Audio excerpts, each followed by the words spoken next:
So, Jose Nagatua. My name is Choogie Kingfisher. I'm a 2019 Cherokee National Treasure for storytelling. I'm here today to share with you a few scary stories as we're getting into the season of Halloween. And as I've been approached with this, I've been thinking off and on about several different stories. So we're just going to jump right into it and see what goes on.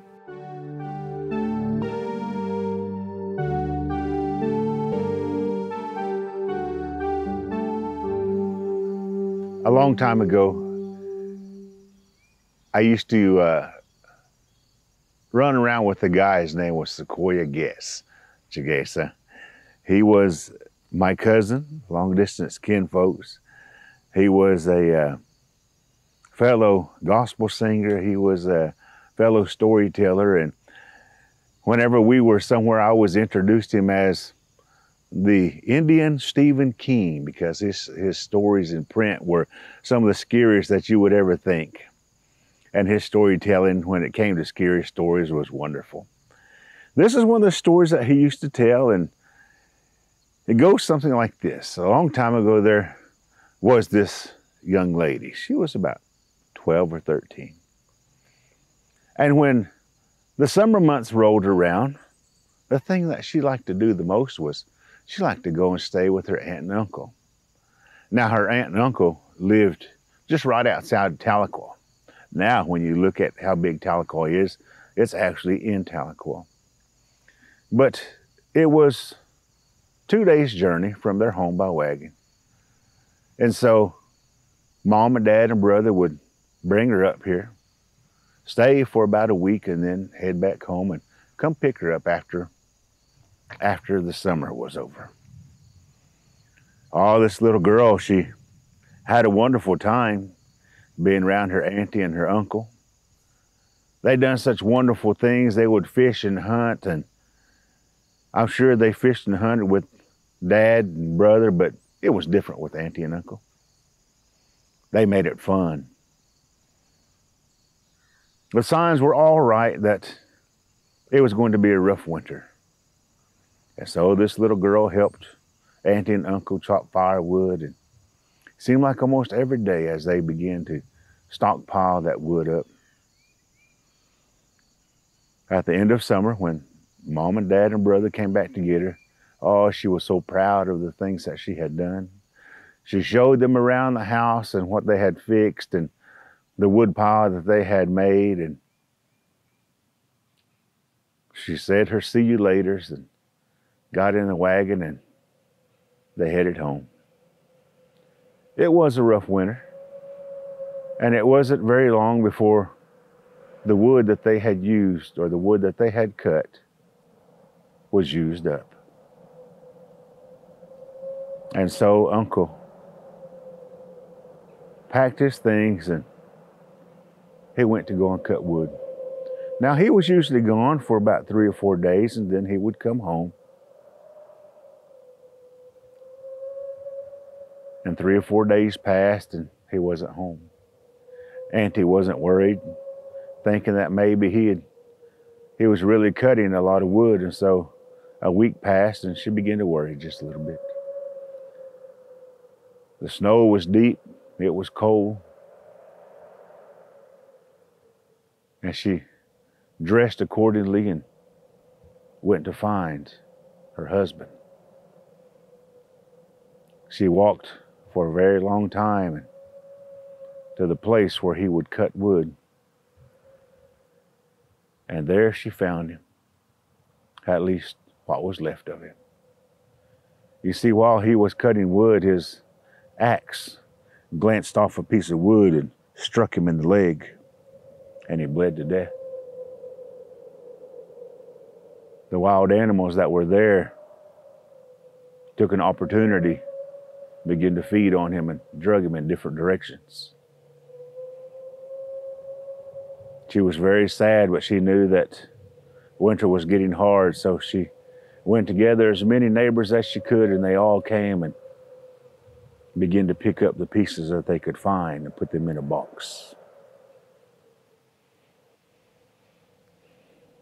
Now, our traditions is to have a wake.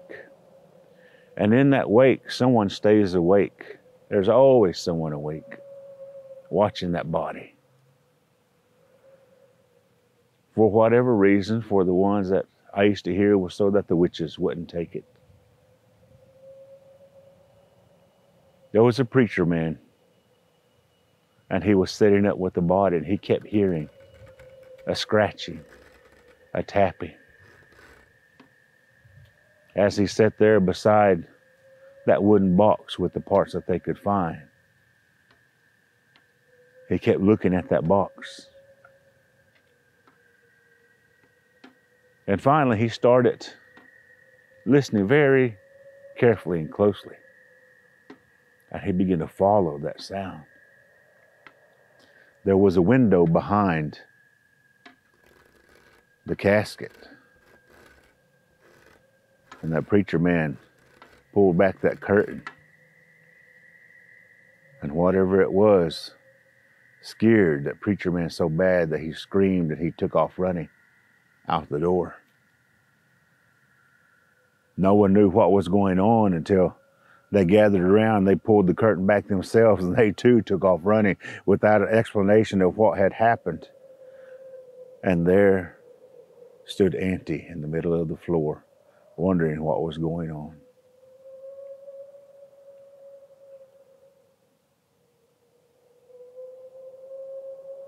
She buried her husband by herself. It was a sad day because there was no one there, no one. The next summer was going to be different. As this little girl came to visit her auntie, she was glad to see the little girl, and they'd done many wonderful things, but there was something missing. Eduji, uncle, was missing. Every once in a while, that little girl would hear her auntie crying, and she would cry too. It began to rain one night, and it began to storm, thunder and lightning. And Auntie went to that window where the casket had been and checked it, locked it, pulled the curtain, went all the way around, and then came back to that same one and checked it again. When she was satisfied, she went to bed. Throughout the summer, there were several storms that came, and each time Auntie would do the same thing. She would go to that window, start, come all the way around, and finish with that same window. And that little girl often wondered why. One night, they had both gone to sleep, and a storm had moved in.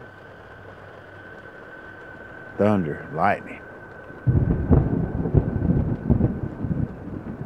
And so this little girl got up, and she thought, I'll do Auntie a favor. And she got up and she started closing the windows, and she got to the one by where the casket would have been, and she got ready to pull the curtain back. And just as she was pulling the curtain back, somebody yelled at her, "What are you doing?" And the little girl jumped and she began to cry. She was so scared. Auntie began to scold her, "Don't ever mess with the windows. That's my job. You just leave them alone." And the little girl cried even more. And then Auntie realized what she was doing. She set the little girl down. She said, "You're old enough to know why I do that." And so she sat down and she told her. She said, "When everyone ran out, I didn't know what to do." She said, "So I sat there by the casket and I waited, and I could hear that tapping, I could hear that scratching. I sat there for hours listening to it, and it was driving me crazy." She said, "So I got up and I went there to the window and I pulled the curtain back. And there on the other side was his hand tapping the window, scratching, to be let in with the rest of the body. She said, I couldn't do it. She said, I couldn't do it. She says, so I made sure the lock was locked, and I pulled the curtain, and I left it alone. She said, that window has not been opened since that time. She said, when it storms is when it comes. I can hear it tapping, I can hear it knocking. But she says, I still don't have the strength to open that window. She said, baby girl, don't ever open that window unless you think you're strong enough. That house still stands. Stands out there on the north end of Tahlequah. If you're going to be a student at Northeastern State University and you find yourself in this house on a stormy night, you might hear a tapping. You might hear a scratching at the window. It's up to you if you want to look. But there's been many that have come through that way and have yet to have the strength to open that window. But the hand is still there knocking. The hand is still there scratching, wanting to be let in with the rest of the body.